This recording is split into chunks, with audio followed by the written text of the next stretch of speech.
Jenerali Ahmadi Vahidi, mkuu wa jeshi la walinzi wa mapinduzi ya Kiislamu IRGC nchini Iran, ameonekana hadharani kwa mara ya kwanza tangu kuanza kwa vita nchini humo. Kuonekana kwake kumekuja wakati akihudhuria sherehe za mazishi ya kiongozi mkuu wa zamani Ayatollah Ali Khamenei zilizofanyika mjini Tehran.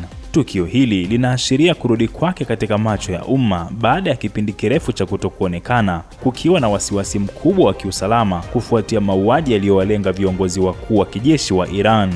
Jenerali Vahidi alionekana akitoa heshima zake karibu na jeneza la Ayatollah Ali Khamenei, ambapo alishika jeneza hilo na kutoa sala. Picha zilizorushwa hewani na vyombo vya habari vya serikali ya Iran zilionyesha wazi uwepo wake. Kuonekana kwake hadharani kunakuja baada ya kipindi cha miezi kadhaa ambapo hakuonekana tangu Februari 8 mwaka 2026, wiki chache kabla ya kuanza kwa vita vya Iran. Wakati huu wote alibaki nje ya macho ya umma kutokana na hofu ya usalama kufuatia mashambulizi yaliyowalenga viongozi kadhaa wa kijeshi wa Iran. Ayatollah Ali Khamenei alifariki dunia Februari 28 mwaka 2026 kufuatia shambulio la Marekani na Israel.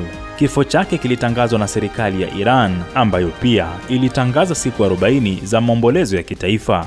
Sherehe za mazishi zimeanza rasmi mjini Tehran Julai 3 na anatarajiwa kuzikwa katika mji aliozaliwa wa Mashhad Julai 9 mwaka huu. Jenerali Vahidi alihudhuria mkutano wa kamati iliyoandaa sherehe za mazishi kabla ya kuketi karibu na jeneza wakati wa ibada ndogo iliyofanywa na viongozi wa kidini wa Iran.